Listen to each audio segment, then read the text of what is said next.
Welcome to The Non-Writer, where I explore the avant-garde in my record collection and maybe in yours.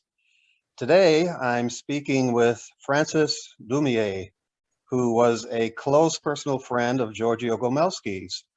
Giorgio is a topic I've been exploring in several interviews in this series, and now we're going to find out more about what Giorgio was like. Hi, Francis. How are you? Good, Rick, and you? Good. Good. So, Francis, you wrote a book, a memoir about your friendship with Giorgio. How did you come to write this book? Actually, it came because a French publisher asked me to do it in French. And I knew this publisher from articles I had written for a magazine in France called Jukebox Magazine. And this guy, Daniel Le Sueur, was an editor of the magazine and also a writer. And it turned out that he had one of his writers who was writing a book about Ronnie Bird, who used to be a French rock star in the 60s, and was a very personal, close friend of mine here in New York. And he's the one who took me to meet Giorgio Gomelsky the first time back in '81.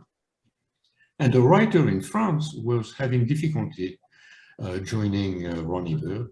And so this publisher put us in touch. I helped them. And the book came out, and I said, by the way, if you wanted in your collection to have a book about Giorgio Gomelsky, I'd be happy to do that.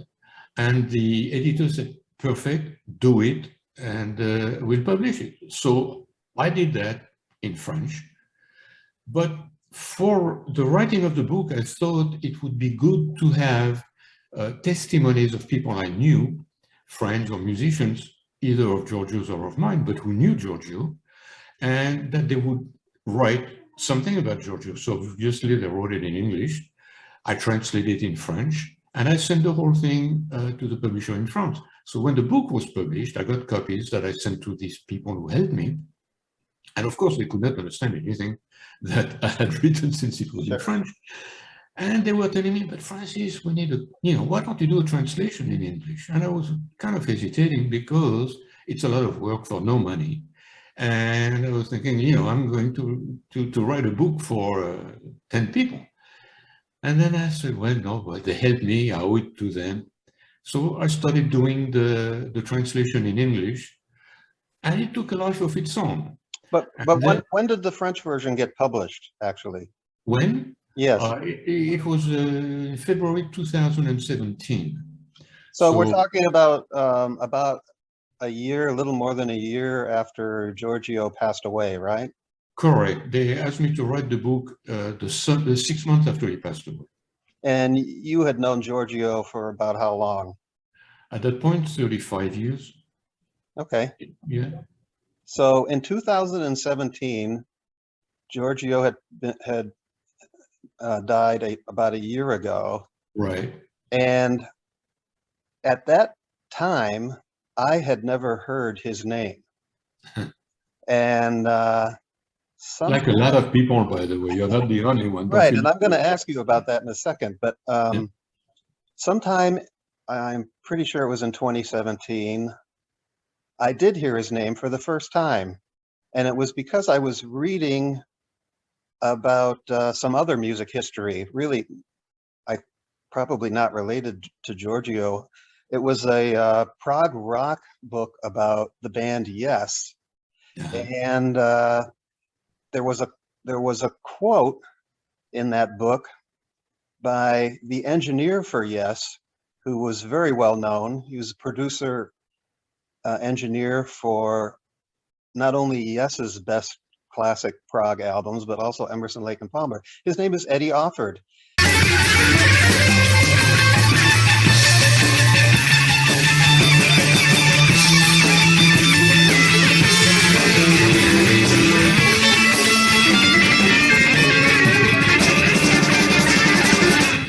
And Eddie mentions in this book that he worked with a band called Material, which was a band by Bill Laswell in New York in the late 70s, early 80s and on. And I had no idea about this. Eddie Offord worked with Bill Laswell and Material. This seemed odd to me because it was like two music groups that were very disparate. The Right. prog, Eddie Offord coming from the prog world, and the Material coming from the no wave post-punk community of New York. And as soon as I looked into this, it turned out that Eddie Offord and Bill Laswell, the reason they were working together was because of this guy, Giorgio Gomelsky. Correct. And from that point on, I became obsessed with the Giorgio Gomelsky, and I couldn't research it enough, because it turns out his name is all over my record collection, and I had never heard of him. So it didn't take me too long before I saw your book on Amazon, but it was only available in French. Correct. So I didn't think too much about it at the time. Put it, in the back of my mind, continued to try to find more sources in English. And, but I kept coming back to your book because it was really the only book that I could find about Giorgio, which That's again, kind of boggled my mind, because the man was clearly very, very important, even though I had not heard of him. I just assumed there would be a biography about this important guy. But all I could find was this book in French. So I looked you up as the author of the book, and out of the blue, I just sent you an email. Do you remember that? I remember that, yeah. So what did you think when you got that email from me? Well, at first I was wondering, who's this guy? Where does he come from, and what does he want? And which Typical is New Yorker, very suspicious. yeah. And then you started to explain to me that you were interested in a part of Giorgio's life, musical life, that I knew very little of. And you had questions that you were asking me where I was completely ignorant, and I told you right off the bat, I don't know. I know a lot about Giorgio, but this is one part of his life. Actually, nobody knows everything about Giorgio Gomelsky. Right. He had so many lives, like a cat, So if you were part of one moment of his life, did not mean you knew anything about the others. And even if you were at the same time, in the same town with him, that did not mean that you were part of the same circles at the same time. It was extremely fragmented. And, oh, by the way, before I forget, you mentioned the name of Emerson before. Did you know that when the Yardbirds were having their problems and were having Jeff Beck kind of not knowing whether he was going to stay or not, Giorgio suggested that maybe instead of having another guitar player, they could have a keyboard player. And he knew this guy from the south of England called Keith Emerson. Uh-huh. And nobody paid attention back then. Uh-huh. That's Yeah. Giorgio Gomelsky for you, always ahead of his time. Right. With everything and everybody. Yeah, I mean, that part of my research early on came up with these amazing connections with Giorgio. Keith Emerson was working with another artist that Giorgio was connected with at the time, which was around the Yardbirds time, or even just prior to that. And I managed to find a YouTube video of a performance of this band with Keith Emerson, and I'll include a link to that here, because if you're a fan of Keith Emerson, this has got to be one of the earliest videos of a performance by him.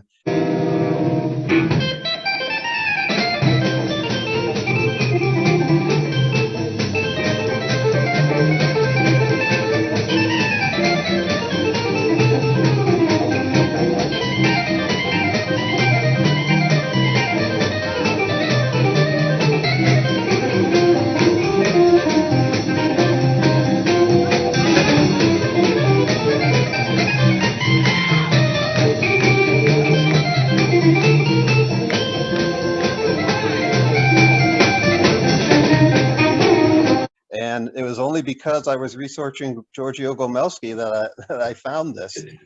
So yeah. So anyway, I got your email, and very quickly I understood what you wanted to try to do. And I remember telling you that well, that's such a narrow time frame of Giorgio's Right, life. Can you actually write a book about this? Is there enough material? right, And this showed completely my ignorance about that period, because obviously now you're doing all this research and all these interviews with all these people that obviously you're going to have material enough for a book.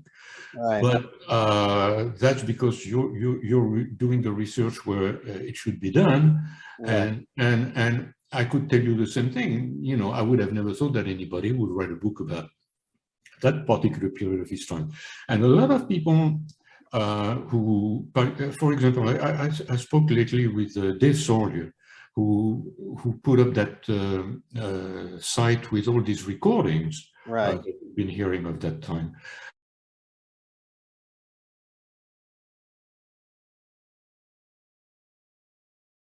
And when he got a copy of my book in English, he complimented Yes, information that I did not have. And I right, said to him, you know, well, time is yours now to write your own book. And right. no, I'm not going to write a book. Maybe I'll write a blog and I'll put things here and Yeah. things there. Well, I was That's so what happy happened. to find your book because by then my research had become pretty exhaustive, and I had bounced Giorgio's name off of many musicians that I know. Most of them, I'm on the west coast of the U.S., so um, most of my musician friends also didn't know about Giorgio, even though, like me, they had a lot of his records in their collection. And a couple of my New York friends knew about him, but they didn't know that much about him. So he was a real mystery.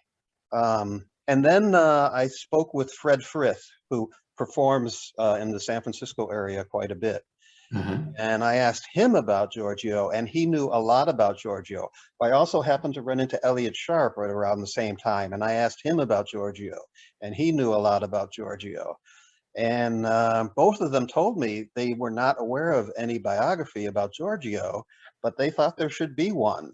So this put it in my mind that a biography about Giorgio Gomelsky needs to be written. But it was soon became overwhelming because the story of Giorgio just goes on and on. I can continue researching it today, and I uncover stuff. Absolutely. And Same with me. With everything I know, there's so much I don't know. And I'm exactly very open about it. I don't pretend to know everything about Giorgio. I right. know a lot about him on a personal level because he was a very close friend. You don't have a close friendship with somebody for 35 years and be totally ignorant about that person. No, and that's like Warts and all, you know, I mean, and your and book same with is me. about that. Your book is about that friendship, Yeah. and it paints a very full picture of Giorgio that Well, thank you you. won't be able to read anywhere else. In the numerous interviews that I read with Giorgio, you barely scratch the surface for what he was like as a person. So your book, I think, really fills a good picture of what Giorgio was like as a person. And then for me, though, my interest was in the recordings and the bands that he was involved in.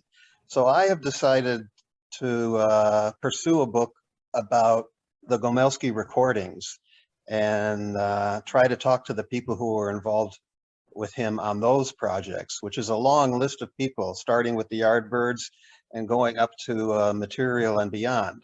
But Right. I started wanting to be able to read your book. And so I wanted to see if we could get a version in English. And I was going to be in New York. Again, we're talking now 2018. Yes.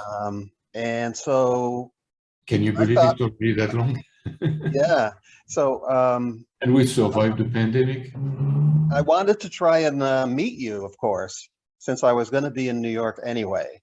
So we had exchanged email a little bit, and I think maybe we spoke on the phone briefly prior to that. But when I told you I was coming to New York, what did you think then? Oh, I want to meet this guy. Oh, I good. want to meet this guy because You anybody who's still interested. seemed a little suspicious. Well, at first, no, I was very suspicious at first. The very first time you contacted me because I had no idea what your intentions were.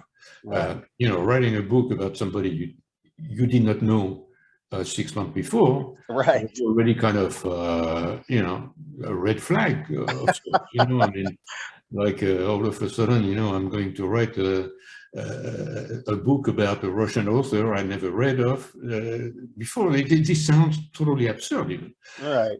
But it turned out that where you convinced me was that you already, in the very little time that you had been doing research, you had information that was legit and that I did not know. Uh-huh. So at that point, you piqued my interest also, which Uh-huh. is to say, I want to meet this guy. If he comes to New York, you know, there's so many people who come to New York that I meet. Right. Why not meet this one, who's more interesting than a lot of people that I meet, and I have barely any interest. But I do So it when I out of so when I curiosity. got to New York, I gave you a call to let you know I was here, and you arranged for a very how should I put it? Well, we would meet in a very public place. Right. You said, "Okay, I will see you on Thursday at Columbus Circle." Is that what it's called? At the foot of the I'll meet you under the statue. yeah. And we barely, at that point, we just barely knew what each other looked like.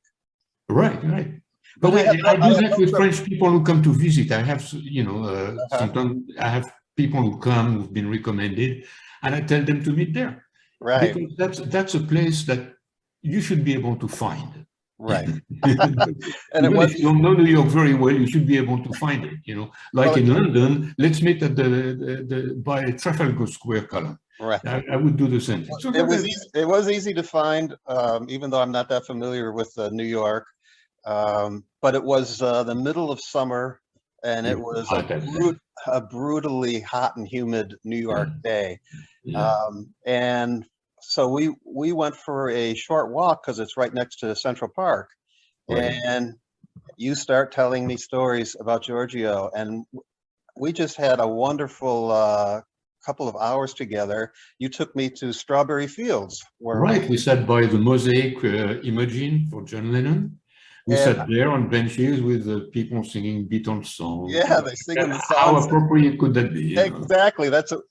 I couldn't believe kind of how I ended up there in this situation. Here I was hearing these great stories from you about the music history that's very important to me, sitting in Strawberry Fields with Beatles songs being played in the background. It was a beautiful setting.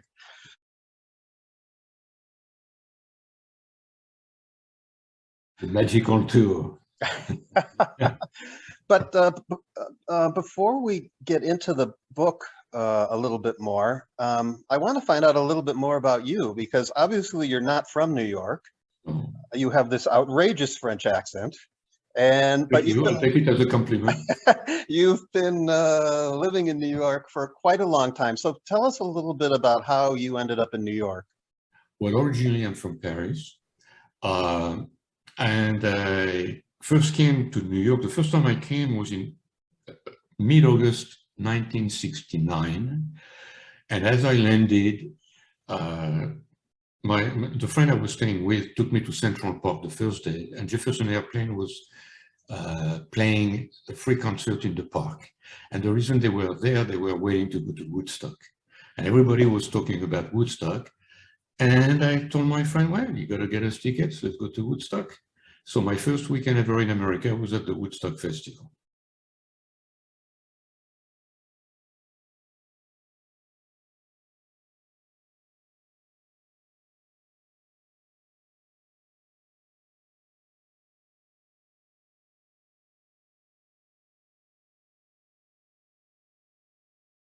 So you didn't go to New York for Woodstock. You just No. I came to explore the land of the blues and rock and roll. And also I was a Jack Kerouac fan of reading Beat Generation books. Eventually, I wrote my master's, the thesis of my master's on Jack Kerouac and the Beat Generation. So I came to visit. Boom, Woodstock is happening, we go. And so that was my first weekend. And after that, instead of going back to France after 2 months like I was supposed to, I threw away my ticket. And I was in San Francisco, and I spent close to 10 months in San Francisco. I went to the Big Sur Folk Festival. I went to the Altamont Festival of the Rolling Stones.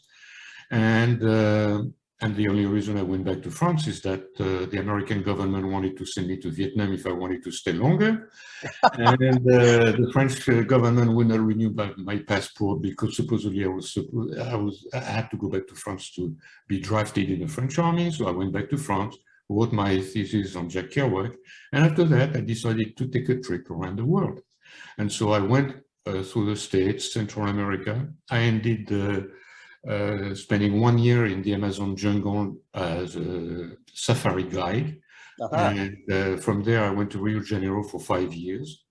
I was with my girlfriend that I had met at the University of Paris, and she was an American citizen. Eventually, we decided to get married. We got married in Hartford, Connecticut, while we were living in Rio de Janeiro.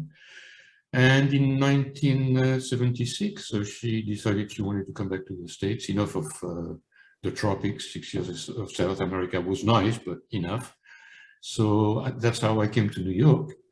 And I thought, well, if I don't like New York good enough, I can always go back to Rio de Janeiro or Paris or anywhere else. So it's And I've been here now 45 years. It's 1976 when you actually moved to New York. I came here 77 March. Precisely this week, it's 45 years. So if you make the move to New York around 77, and Giorgio did it too. Giorgio makes the move in 78, sometime in 78. Well, he started to come before that because of he had business, but he didn't actually move until 78. Around 78, and later in 78, he ends up buying that building that he never bought the building. The building right, he didn't buy the building, correct. Somebody else bought the building. One of his old partners did and let him live there, but never, from what Giorgio was telling me, never gave him the titles. Right, and this is the building that in previous interviews we've talked about that was known as Zoo House at the time. Correct. And then it would have other names over the years as Giorgio had more and more events there. Right, it was called the green door events or the red door events, depending on the color the door was painted that day. Basically, that was it. Right. But it was Giorgio's house. But that's basically the way you go to Giorgio's. Okay. Yeah. Okay, so you and Giorgio are in New York. You in 77, he in 78, but you don't meet him right away. How long does that take? Well, I met him in January 81, which is 81. Okay. Which is basically 4 years after I came. When I came here, the biggest thing that I had was my green card, and that was tremendous. Not to have to worry about being legal in this country, which Giorgio was not for a long time. While I'm on the subject, Giorgio benefited from Ronald Reagan's amnesty. And that's how he was able to get a green card at that time. But I came in with a green card, and my thing was, the obsession was to pay the rent. You know, you come to New York, I had $1,000 to my name and 7 suitcases. So I was working in tourism and hotel business because that's what I knew in South America. Not that what I wanted to do, but that's what I had to do in order to make a living. So I was totally out of anything that had to do with show business, music, or whatever. And then cable television came into existence, and I was right away attracted to this new medium, which would open doors to people like me who could come from nowhere, be creative, and produce programs about anything I wanted. So that's what I did. And because I did that, then I got the contact with French television. And because I was doing a production for French TV, and the director was a friend of Giorgio, Nicole de Villaine is her name, we're still friends.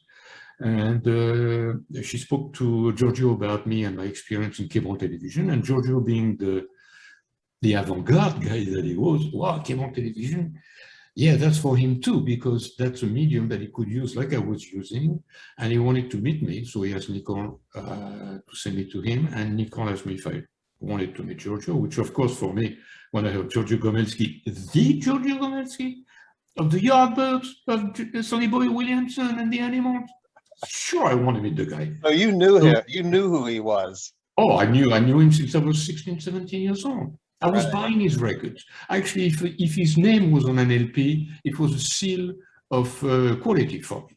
I would buy that because his name was on the album. And of course, there were not that many albums, but for example, the Yardbirds, Five Live Yardbirds, his name was on it. Bang! That's how I discovered the Yardbirds. And so Nicole sent me with our friend Ronnie, and I went to Giorgio's house, who wanted to talk about this new cable television thing. And I told him right away, Giorgio being Giorgio, we are going to get satellites and we're going to put them around the world, and we're going to have live rock, a new world of rock and roll, live 24/7.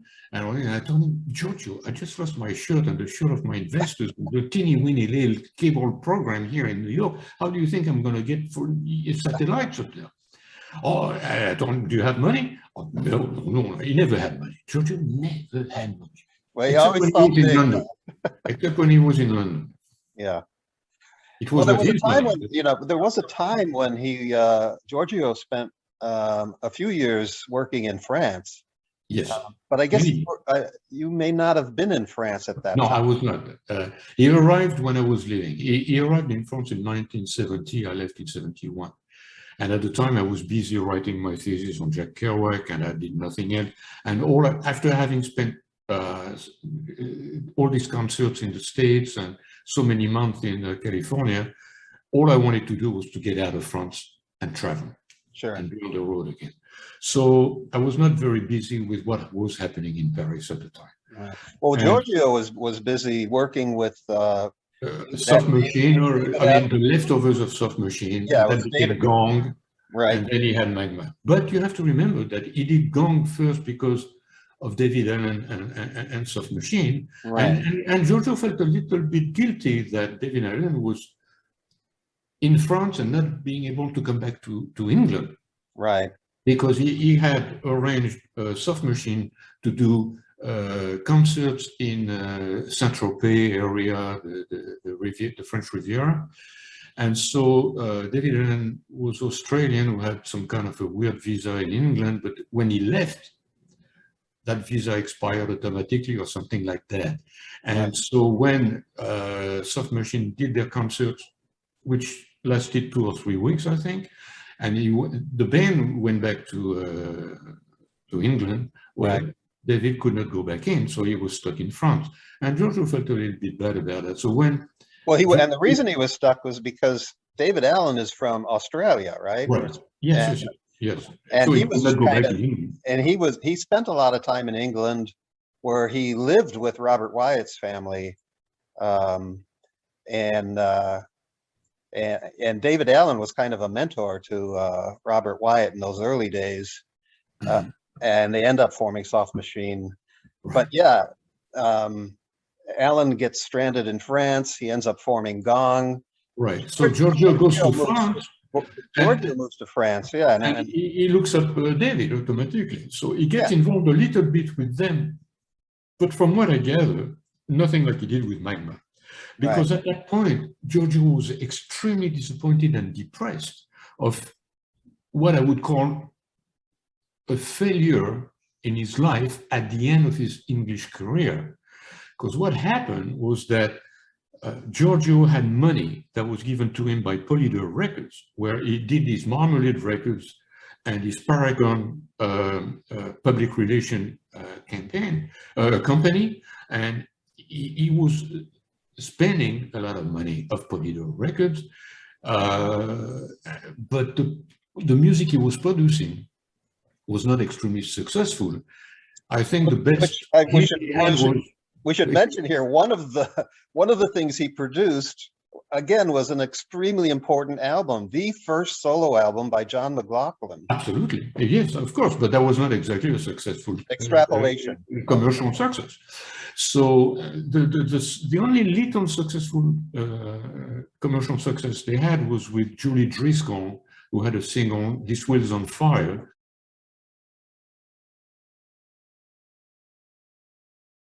Well, Giorgio was very creative in that, as far as the combination of sounds that he brought to the record.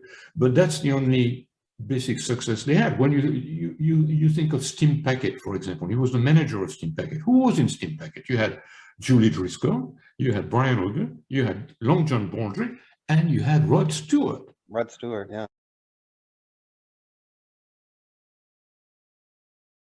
Okay, well, they didn't have any success. He did a few live recordings, like he had done with the Yardbirds, but there was nothing. Steam Packet was largely unknown until Julie Driscoll had success on her own, and then Rod Stewart exploded on the scene. Right. With Jeff Beck. And when I went to see Jeff Beck, by the way, at the Barclay Club, I went to see Jeff Beck. I didn't go to see Rod Stewart. I went to see the guitar player, and I didn't care much for this little skinny guy who was standing at the front there and singing his heart out, but he was not too sure of himself at the time. I was more impressed by Ronnie Wood on bass than I would by Rod Stewart as a vocal. But anyway. So you were there. You saw them perform. Yeah. Is there a chance Giorgio was also in the audience? It's a possibility, because this was probably in 1968, April 1968, and Giorgio was the big guy. He was a big guy in town. Yeah. The Paragon and Marmalade combination that he had, he also had a studio where people could do records, but they were mostly demos. He would use the bigger Olympic studios for legit recordings. But this studio was used by American performers who would come to town to rehearse. Right. So he had Big Mama Thornton, I think the Doors rehearsed there, in bands like this. And Giorgio also on Monday night organized a comedy club of sorts, and where Keith Moon would come, and guys of the Beatles or the Stones, and they would do comedy on stage, and everybody would go through Giorgio Gomelsky. Right. All Giorgio's party also at night in Marmalade Records Paragon in the offices. When everybody was gone from the office, he would have the call girls come and have very, very wild parties for the musicians who were in town at the time. So to be a friend of Giorgio was also a fun time. Right, I'm sure. But you didn't know him at that time. No. And I didn't know him. I did not meet him before 81. Sure. So what you're telling us now are stories that you heard from Giorgio. Yes. And so at what point does Giorgio start opening up to you with these stories? Well, that took a long time.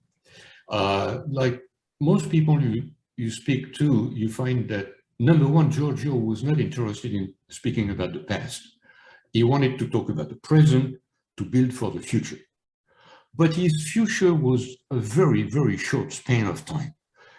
He would do things, an explosion of creativity on the spot. And then he would go on and move on. And the commercial exploitation of what had been done was left to be desired. And that's why a lot of musicians don't have a fond recollection of working with Giorgio, because they didn't see money from it. Right. And they were thinking that maybe Giorgio was pocketing the money. Quite a few musicians have said that publicly. And my point of view of that is, that's, if I can take this moment to clear that, I don't believe so at all. Why? Because I knew Giorgio is in his midlife crisis in the house where nobody would come and see him anymore. He would have to cook his own soups that would last for a week, which were delicious, by the way. Both of us were very poor, but I had the wine. I was selling wine for a wine company, so I would bring the wine, he had the soup, and we would be there and we'd spend a lot of time. And that's the time when you had albums of the Yardbirds, Best of the Yardbirds or whatever, that were compilation albums that came out on different markets the records themselves were pressed in one country and the sleeves were pressed in another country, and they were copies of copies. They were terrible. People who were buying the records were disappointed because the sound was terrible, and the musicians were blaming Giorgio, who was the rightful owner of this master tapes, for not paying him for all these records that were. But he had nothing to do with that. People made copies of copies of copies, and there was nobody to police anybody. And you have to remember, we're talking about the 70s, 80s. Traveling from one country to another is not like now, no internet, no nothing. And then when the time came that he managed to get some money for the Yardbirds, selling his master tapes to one of his partners. And here I don't want to name names. Sure. There are legal problems with other people that I don't want to be involved with, and I'm not interested. But he received some money, which when you're poor like we were in the house, that was a lot of money, but it was peanuts compared to what was going to happen. And that was the CD revolution. And one of the first CD box that came out on the market was Eric Clapton. And on CD 1, you have 9 songs that were produced by Giorgio Gomelsky, for which he got nothing, because he had sold the rights to the partners. And he was a manager to all these guys, but in truth, he needed a manager himself, because he was a lousy manager when it came to business. And so there are quite a few musicians still today who will tell you, well, Giorgio maybe not stole from us, but did not pay us when he should have. But he never saw the money.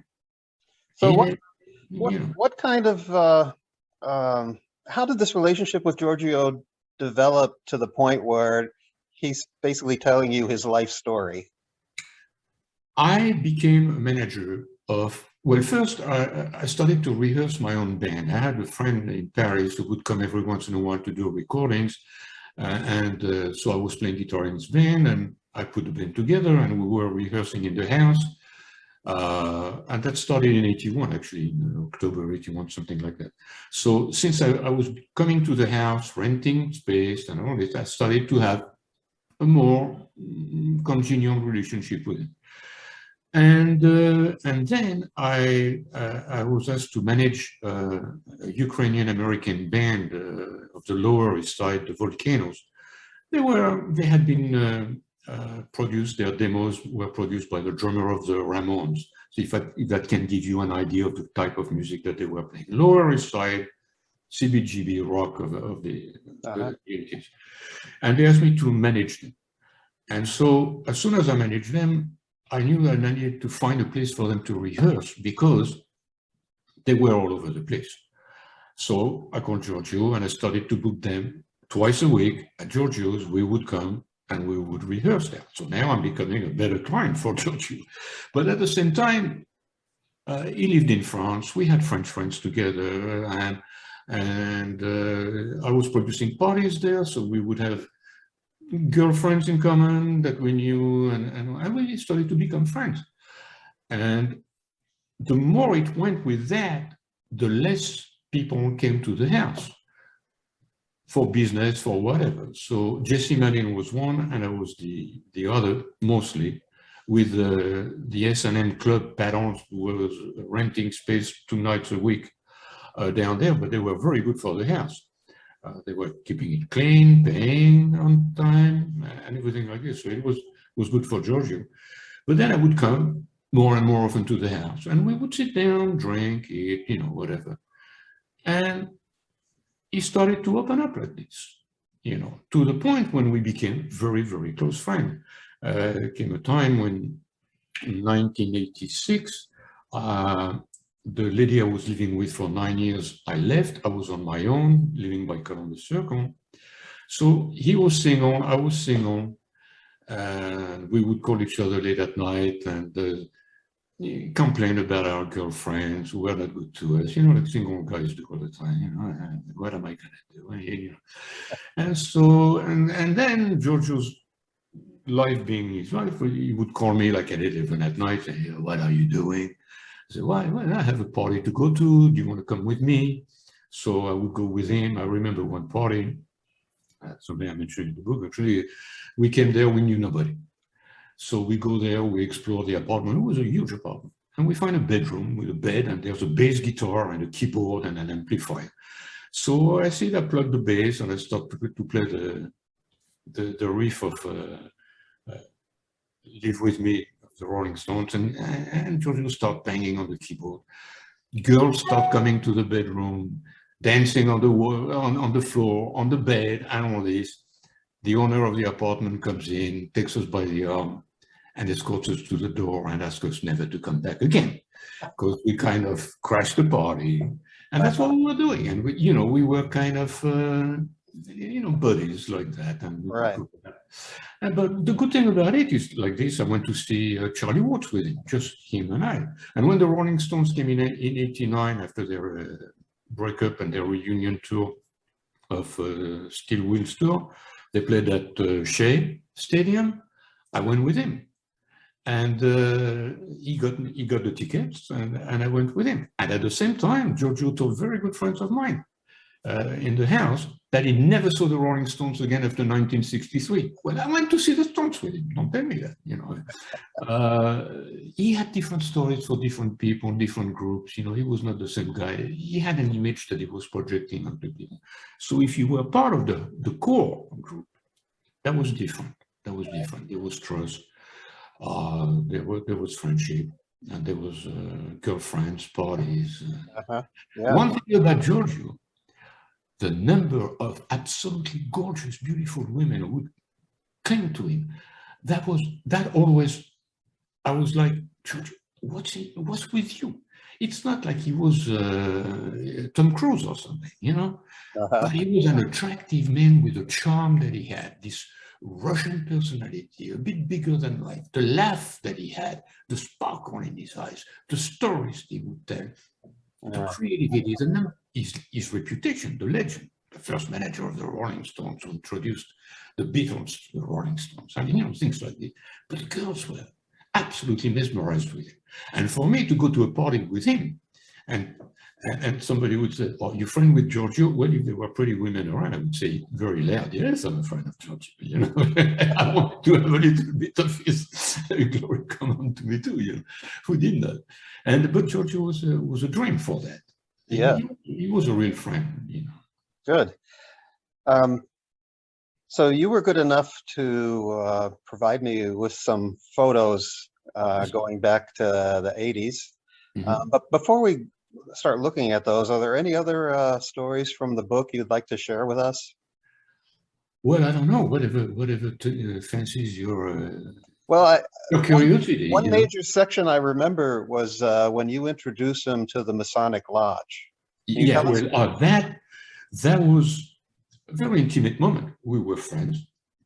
I was bringing the band, the second band actually that I was managing. When the Volcanoes broke up, half of them started a new band, and they asked me to become their manager again. So I would bring them to Giorgio's house, and the band would rehearse in the rehearsal space on the first floor, next to the room where Bill Laswell used to sleep, and Scott McCarley took over. And while the band was rehearsing, I love the band, I love their music, but after a while, twice a week, the same songs, bang, bang, bang, I would bring Masonic books. I was a member of a French lodge. The Grand Lodge was half a block away from Giorgio's house. And I would bring books and I would read them at that time. And a couple of times Giorgio passed me by and said, "Oh, what are you reading?" Well, I would show him. He said, "Oh, Freemasonry, well, that's interesting." And it turns out that in speaking further with him, he was incredibly knowledgeable about all Indian culture, Russian culture, French culture, Persian culture, and esoteric knowledge. He was self-taught in that manner, but he was extremely sitting with him and speaking with him was amazing. And so when he told me he was interested in Freemasonry, we started to talk more about it, and eventually he asked me to introduce him to join the lodge. So I brought him a petition, like we do in Masonry, and he filled it.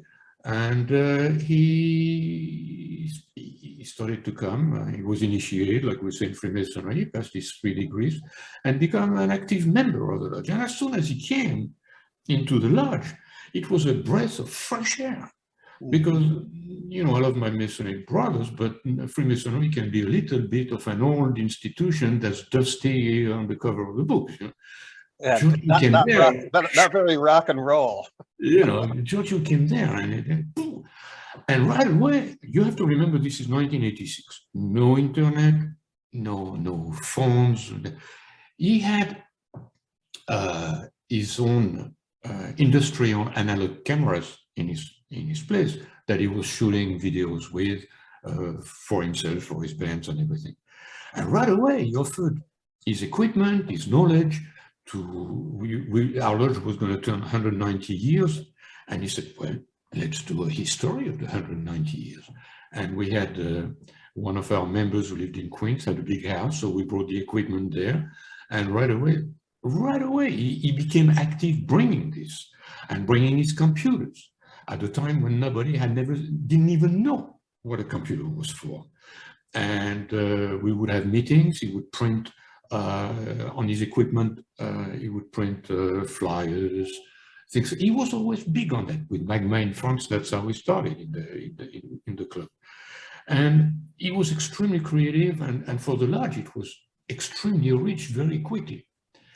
And that's how that ended. So not only we're best friends, but now he's my brother. Right. So and you know, it did not surprise me. But after he passed away, and I wrote the book, and I wrote that in the book because there was no reason I would hide it.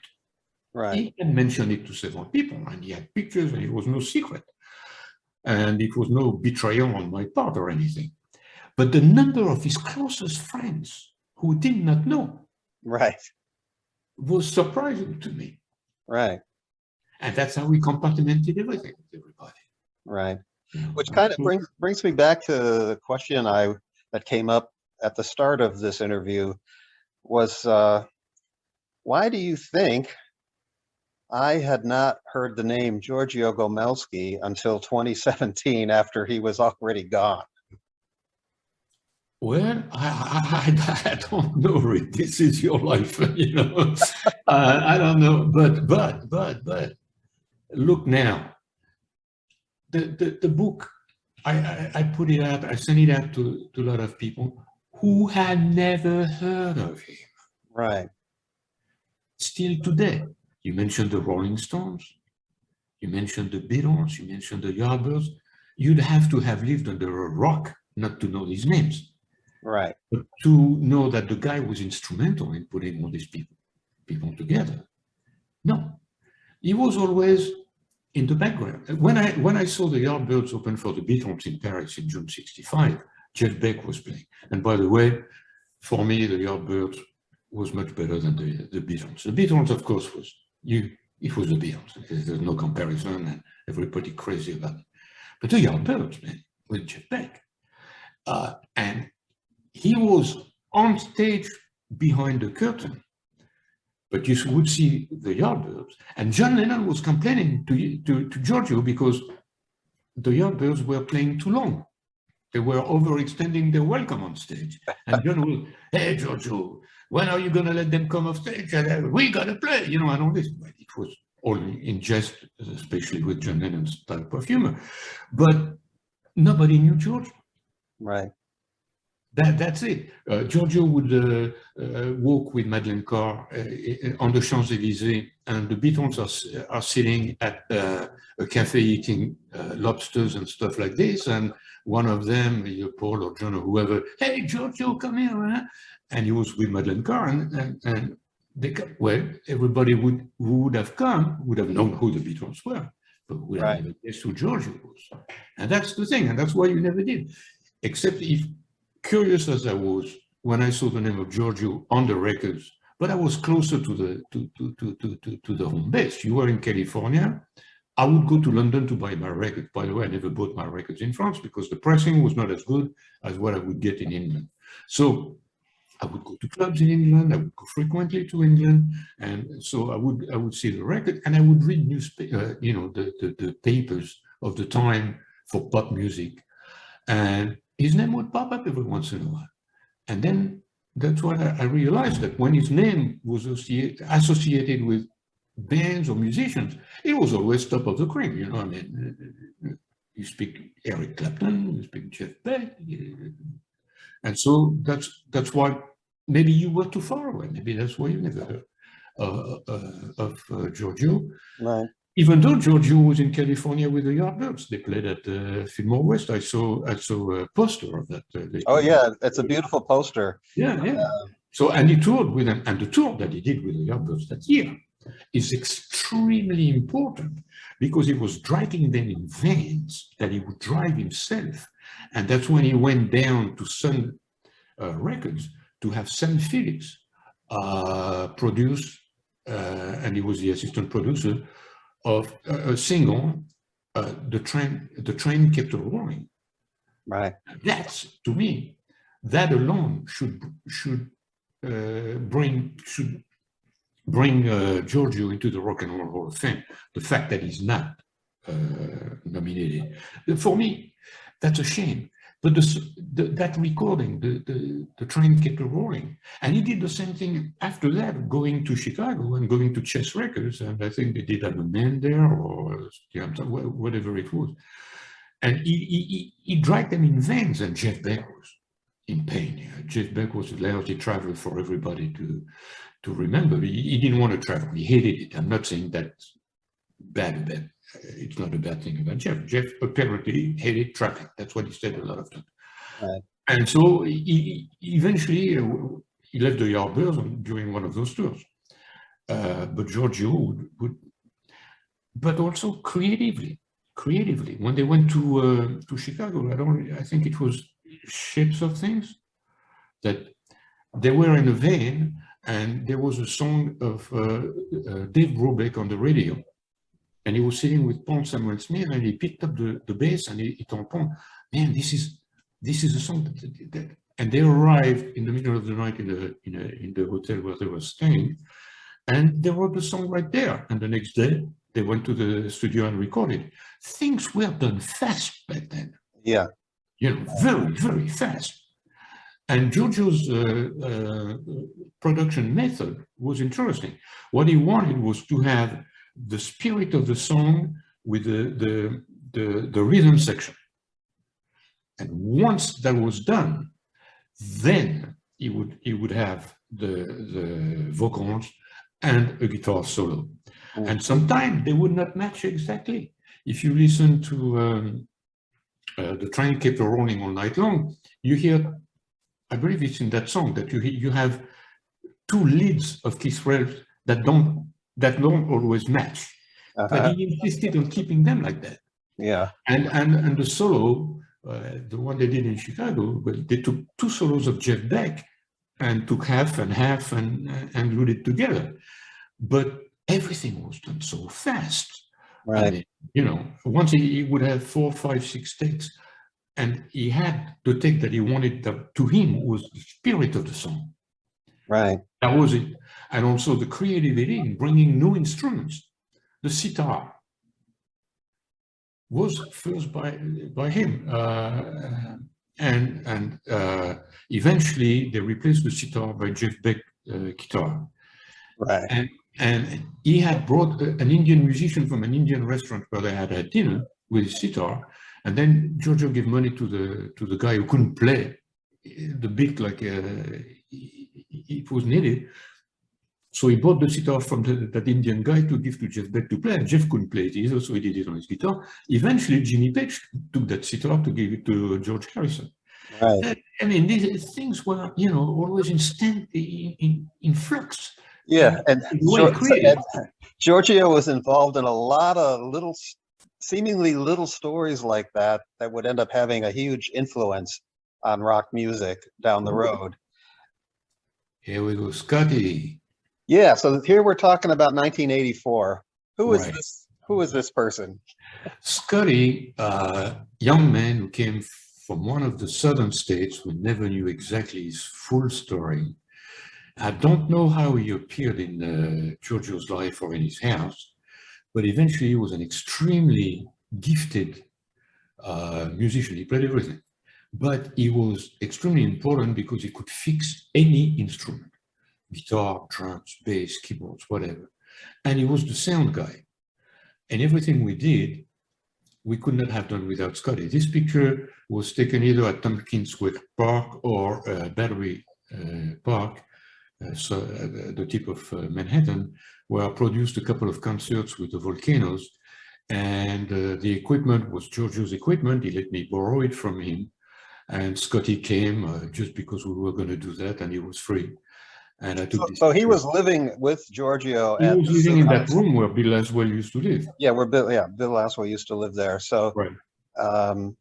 And Giorgio was throwing events, public events at this zoo house, and they had bands playing there, and they would, I guess, charge a cover charge a door cover. This was basically, it was an illegal performance space, wasn't it? Right, right. Yeah. Oh, yeah. Well, it was legal and illegal in a lot of ways because nobody can stop you from having a party. But the problem was not so much that. The problem was that the noise that came from the house would drive the neighbors crazy. But the neighborhood at the time was a pretty seedy neighborhood. It was a bad neighborhood. You know, you were not really safe at night walking by yourself there. But we would have these parties going on, 2, 3, and there were people calling all the time, the cops and all this. But Giorgio knew where to forget money in the house, so that when the fire department or the cops would come and they would inspect the house, they knew where to find the lost money. And so we survived. I mean, so do you know how long Scott lived there and what bands he was involved with? Scotty was probably there from 84, 85 till I remember when he got married, that was in the early 90s. But he was there for probably 10 years. Wow. Something like that, yeah. Ah. Yeah. Okay. And he was an essential component of the house. Because he was the man who technically kept the house together. Right. You know. Okay. And yeah. Nice guy. And he disappeared like he came. So that's Giorgio. This is 1987. Right. At the time that he produced that documentary for the history of the 190 years of l'Union Française, and that probably a night in the building of Grand Lodge where we showed that video. The fact that he's in a tuxedo means nothing more or less than Freemasons generally meet in tuxedos in Albany. And that was in there. This is Bob Gruen, one of them. 1988. Best rock and roll photographers. This photo is actually a frame from the video. It was a battle of the bands that I produced in the old Studio 54, and I needed a jury to judge the band. And Giorgio put a jury for me together. He was part of the jury, but Bob Gruen was part of it too. And Bob was all the photographs you see of John Lennon at the Statue of Liberty, or with his T-shirts, John Lennon T-shirts in New York City. Bob took them. And a great story about Bob. The first time he met John Lennon, it was at the studio where John Lennon was recording the vocals for Woman is the Nigger of the World.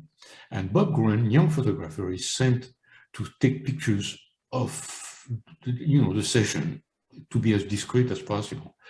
And when John saw him, he told him, come with me. And he brought Bob to sit down in the vocal booth on the floor. The guy could hardly breathe. He was so terrified of making noise. This is John Lennon singing. It's an official take for an official record. And Bob is sitting there. And he never forgot it, obviously. The best thing was for me to hear the story by Bob, telling me, you could see in his eyes, what it meant to be with John Lennon in the vocal booth at time of recording. That So was Bob really Gruen remained friends with Giorgio for quite a long time, didn't he? to the end. To the Yeah. end. Actually, he was one of his first friends, and he met Giorgio. He met Giorgio in Tramps, a club where Giorgio was producing Monday night events there of his own. And Bob, I think that night he was with one of his musician friends. It's a very well-known guy. I'm sorry, the name escapes me right now, but they were going to Maxis, Kansas City, which was nearby, and the club was full. So Bob told that other musician, well, come with me, let's go there. And they sat, and Giorgio was sitting there, and they started to talk, you know, like two guys at a bar having a beer. And at first, Bob was a little bit suspicious of Giorgio Gomelsky telling a little bit of stories, you know, the Stones here, the Beatles there, you know, you meet a guy in a bar who's telling you he knows that. And then at some point walks in Mick Jagger, who came to see one of the blues guys who was playing that night. And Mick Jagger comes and said, "Hey, Giorgio, how are you?" And Bob Gruen understood that Giorgio's stories were to be believed. I had another story was similar like this with one of my musicians, Roman, who played bass with the Volcanoes and Surgery. And Roman was working for Camera 5, a big studio house for still photographs. And he went to Madison Square Garden to take pictures. And he was playing with the band and we were rehearsing at Giorgio's house. And Roman was a little bit, is he for real? Is he not for real? And then Roman is sitting there with Giorgio and passes Rod Stewart. "Hey, Giorgio, how are you?" Same thing. And you had to have that revelation to say, "Oh, well, okay." I mean, you know, if Rod Stewart says hello to him by name or Mick Jagger, I mean, obviously the guy is legit, you know. Yeah. But he was not flashy, Giorgio, about all his stories. Yeah. He would tell you a little bit of this and a little bit of that, but never a whole story. You know, it just this and that. But that was Bob. So in this jury, you have on the left, you have Rob Fraboni, who's a very, very good producer, pretty famous on his own right. He produced albums by Bob Dylan, for example, Planet Waves, or the album of Eric Clapton, where you have that song with Bob Dylan, Sign Language. And he produced songs on Holland by the Beach Boys. Oh. So he's a big guy. And but it turned out the reason he's there is that his lady friend was a very close girlfriend of one of my producers who was working with me to put this television program together. So that's how we came in. So this program was on. Was this on cable TV or? Well, I wanted actually to do a series of programs, and this was like a pilot that I shot. Raised money, I did this thing. But it's a TV program that you produced. Yes. Okay. But it went nowhere. It went nowhere because MTV at the time decided to kind of drop music, to stop doing all their fancy stupidities, and the MTV is no longer has nothing to do with music. And that's at the time, we're talking 1988. They lost interest, and this went nowhere because I had no other outlet at the time to put it in. So there's Giorgio on the right. Giorgio is on the right. Next to him is Alvinia Bridges, who's a public relations lady who did a lot of work with the Rolling Stones and Mick Jagger solo. Next to her is Bob Gruen that I spoke of before. And between Bob and Rob Fraboni is Valerie Warner, who was a friend, an old-time friend of Giorgio, who was in public relations also. And so we had these five guys who would, like, you know. Yeah, so this was this was a battle of the bands thing. Can you tell us? The battle of the band. We had who were the bands? Who were the bands? Yeah. Yeah, the bands, one of them was Wench. It was four ladies, heavy metal, and they were the beauty of it is that they looked so ferocious and they were so sweet. They were such nice ladies, you know. The men, you give them the guitar, you put them there, and you'd think they would decapitate you in a second. You know? They were great. I love them.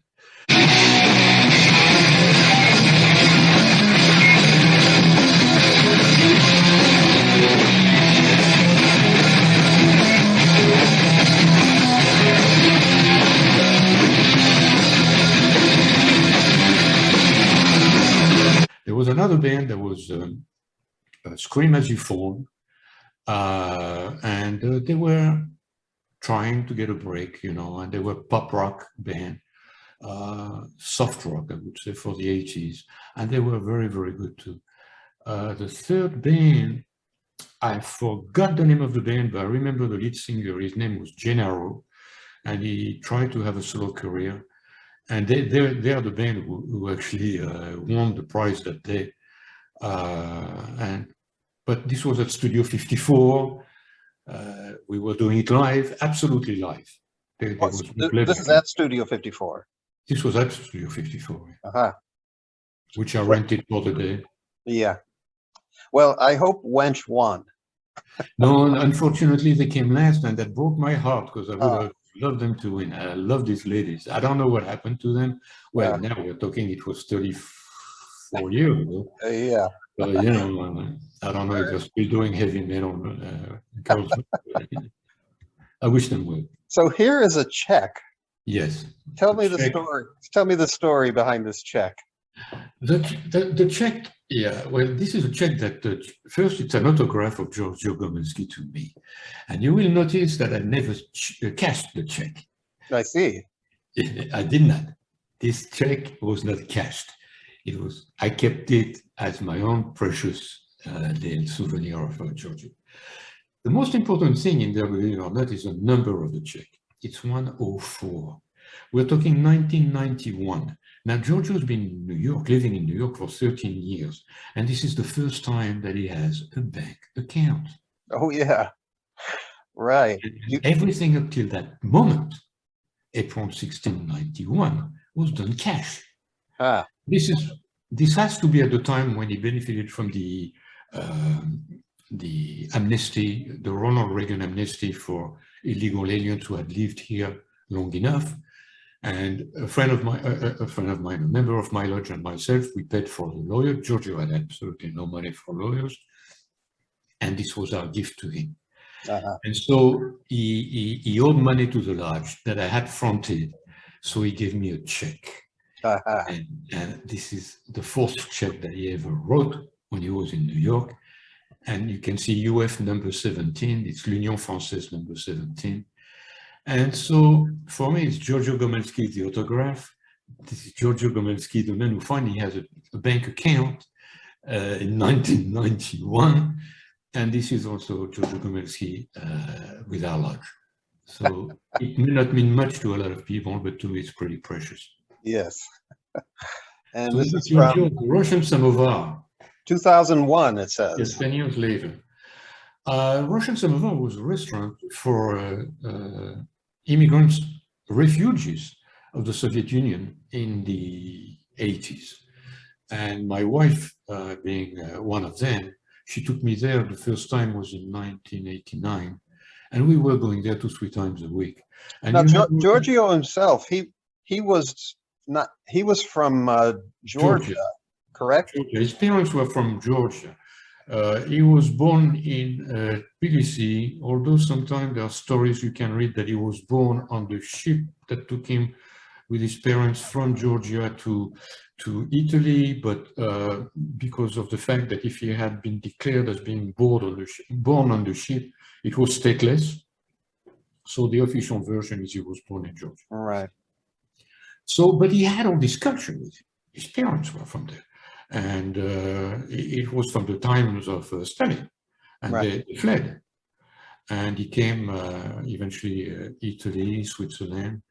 But he always had this, of course, this, he spoke a little bit of Russian. And he had this, I think it was Jeff Beck or somebody like that who was talking about his nondescript Russian accent. Right. His big voice. And he had a voice that was extremely impressive. Right. If you know the Gregorian song by the Yardbirds, Stilham said, the only #1 anywhere in rock and roll charts to be a Gregorian chant, produced by Giorgio. Right. And they started in a men's room where they were reliving themselves, and Giorgio started singing. Bo, bo, bo, bo, bo, bo. And the others picked up on it. And Paul Samuel Smith put lyrics on it. And so he had this thing, and you can hear him on the recording. He does that bass line. It's Giorgio. Yeah. Who sings the bass line there. Huh. And so he always had this Russian past in him, culture, you know, that. So one day I said, you know, Giorgio, you never been to Russian Samovar? Come with my wife and another friend, and let's go there and have dinner.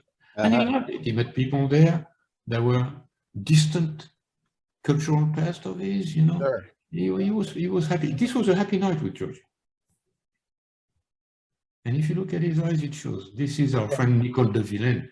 This is 2011. Yeah. This was Nicole de Villaine.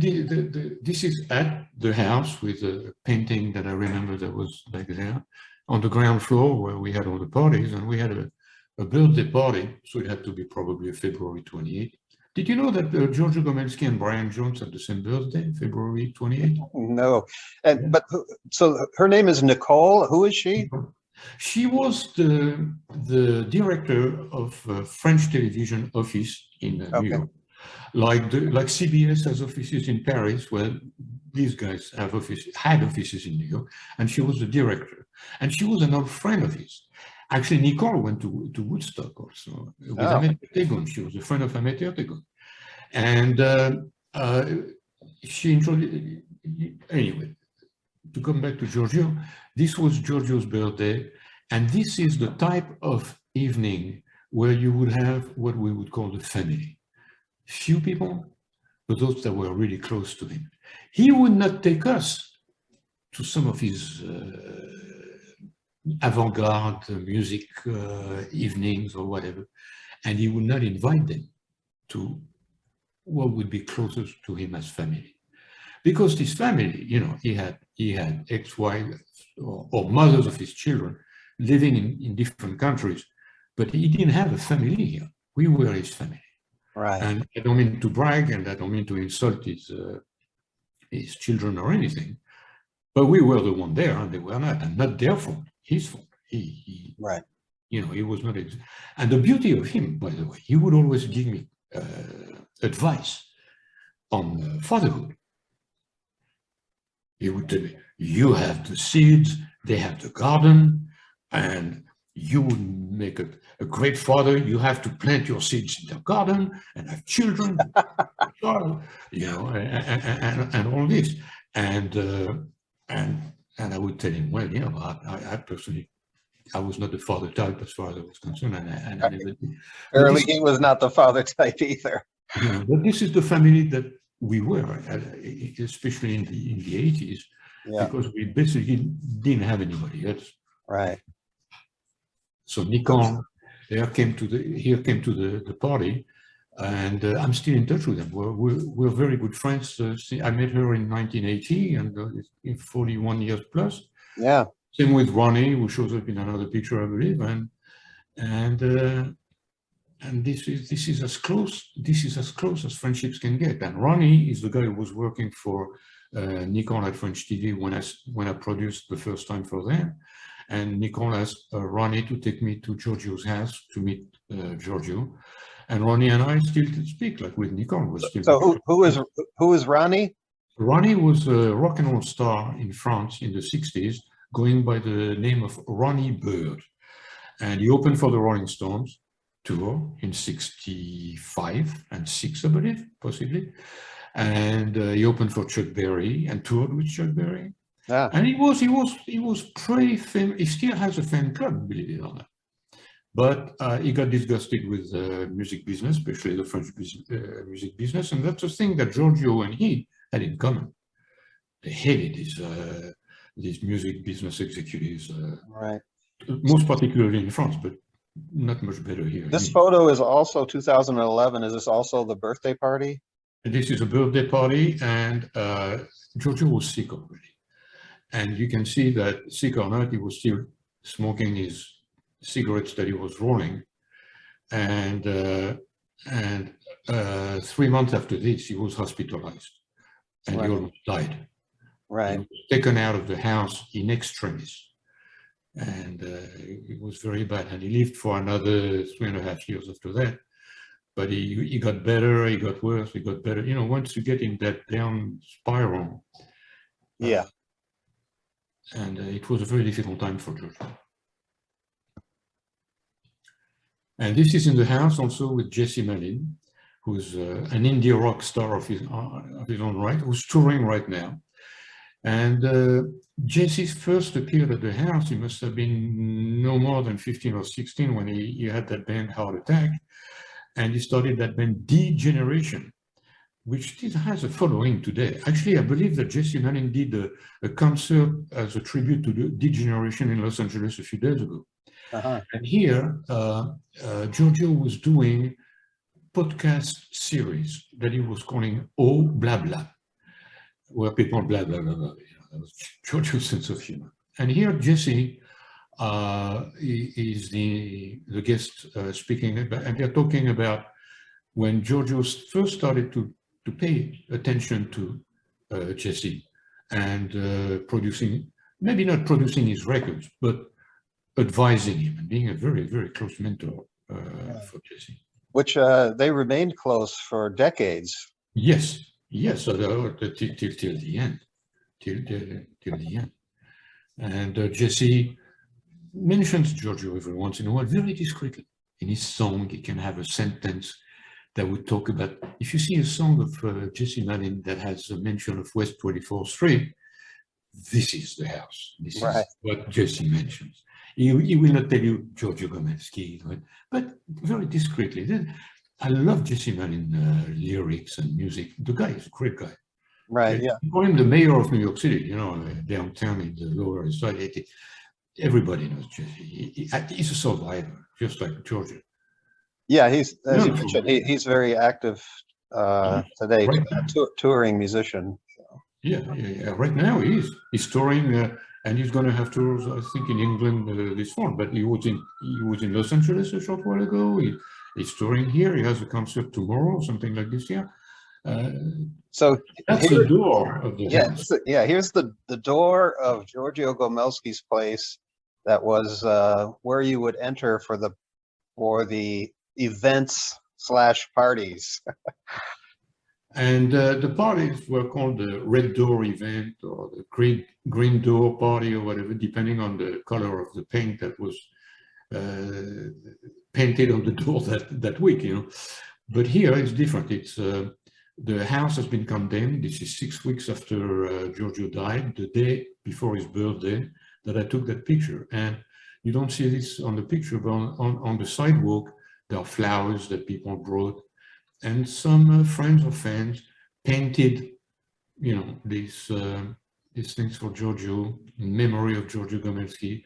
And you can see the two posters, the city glued on the door, vacate, because we were not allowed to walk in there anymore.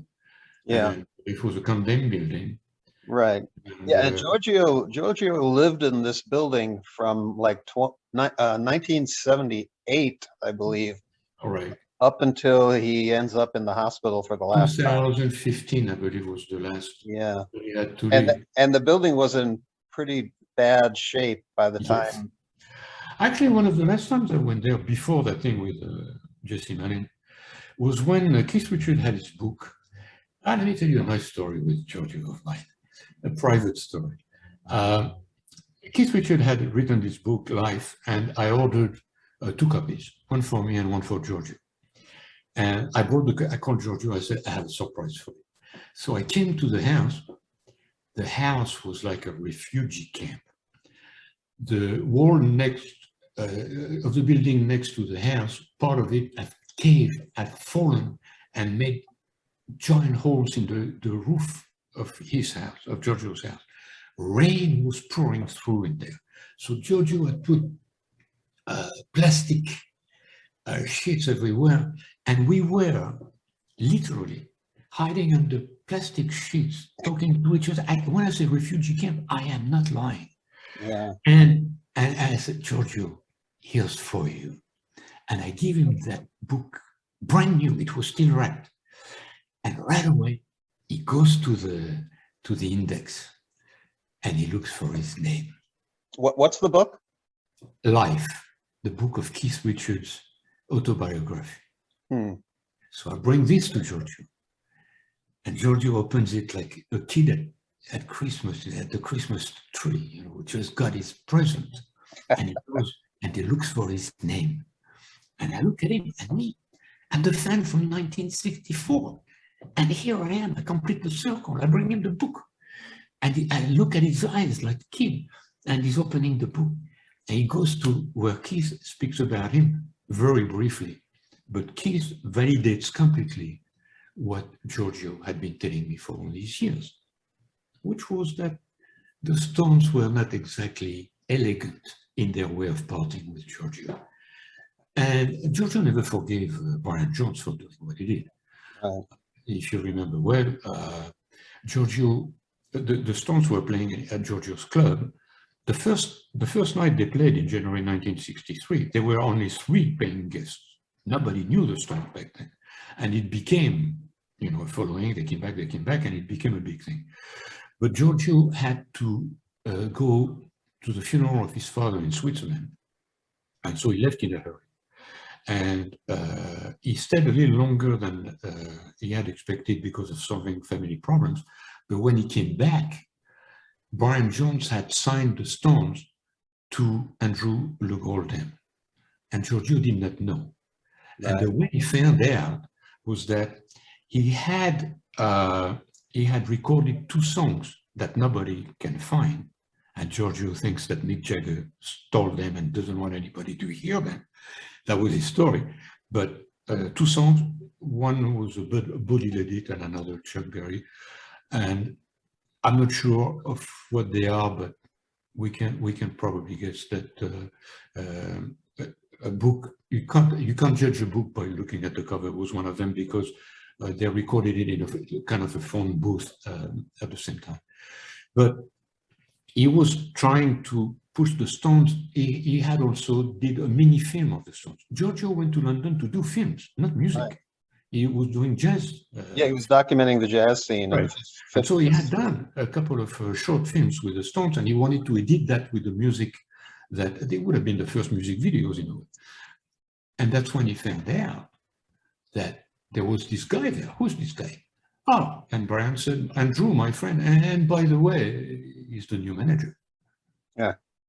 And Giorgio never forgave or forgot that Brian, who had been, he thought Brian was a close friend because Brian was confiding in him. And Brian was jealous of the Beatles' success and was always saying, Giorgio, when are we going to be there? When are we going to do this? And when are we going to... Brian was very starting for stardom. And Giorgio never forgave him. Yeah. So, he looked himself up in Keith Richards. And he found that. And Keith kind of validates the fact that, you know, Giorgio had been the de facto manager of the Rolling Stones. Right. That Giorgio was not fantasizing about that. And second, that the parting could have been better. And you have to remember also, thanks to Giorgio, Giorgio knew the Beatles in Germany. And because he used to go there with Chris Barber, and everything was happening in the same area, so your English guys, they get together. And when the Beatles first started to come with Brian Epstein to London to record their demos and their first record, they would see Giorgio, who drove them around and all this. And Brian Epstein and Giorgio were kind of friends. And Giorgio invited the Beatles to come and meet the Rolling Stones because the Rolling Stones were playing in his club. And that's how Paul and John finished the song I Want to Be Your Man right there and then with the Stones and gave it to the Stones, and the Stones recorded it before the Beatles. And that can be attributed directly to Giorgio Gomelsky, even though he was no longer the manager of the Rolling Stones, or he was not the producer either. But that would not have happened like that if not for Giorgio Gomelsky. And and a lot of, a lot of things like this. Yeah, Giorgio shows up in the index of many rock bios, is what I found in my research. Yes, it was your book that really helped me understand who Giorgio was, because in spite of a couple of years of research, quite intense research, digging up all kinds of interviews with him and the people that he worked with, it was still hard for me to get a sense for what kind of a person he was, since I never met him.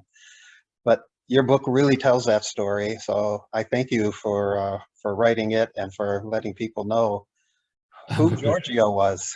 Yeah, my pleasure. Actually, believe it or not, it's a pleasure. It's a pleasure. Yeah. And I wish he was still around, but he's not. And Well, he's not around, but his in a music way, is. his influence is still Yeah, around. yeah. Geor- Hey, here, you and I are talking yeah, about him, you and right? I are talking about it, and like you just said, your book is putting you in touch with people again Yeah, through your Giorgio Gomelsky connections, and Giorgio is putting me in touch with people that otherwise I would never have met. So he's still doing what he did all of his living days, which was right, bring right. people together and Yes, make things happen. the laboratory. Yes. That's what he was talking about. His house was a laboratory, and he was saying it like laboratory. And he would put people who maybe didn't even belong with each other, but he would put them together, and he would see what would happen out of it. Like he would put musicians together, like the Zumani Festival. That's exactly what he did. He put all these people coming from left and right together.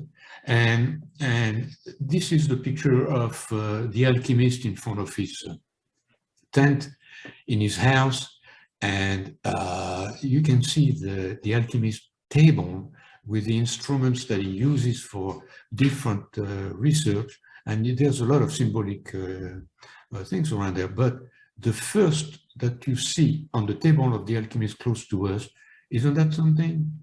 Lute, guitars, violin, whatever they are, string instruments. And this is Giorgio's house. The alchemist out there by his tent and putting people together and playing music and see what happens.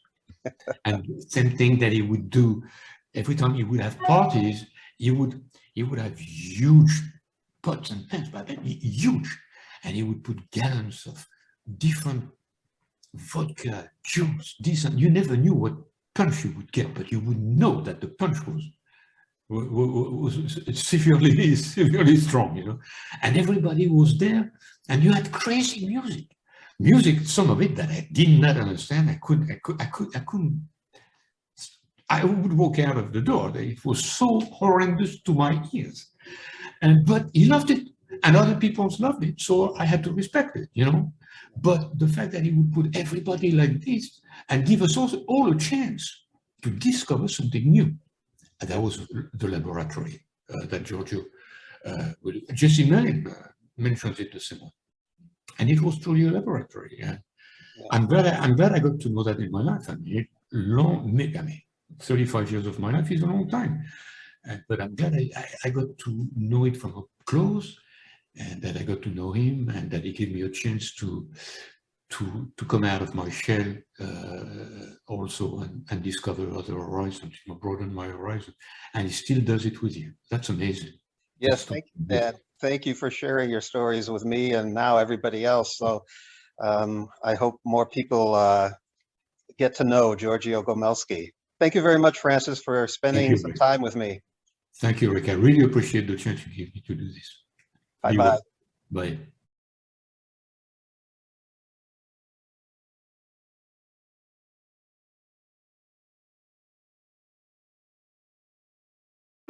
Let's listen to the Yardbirds.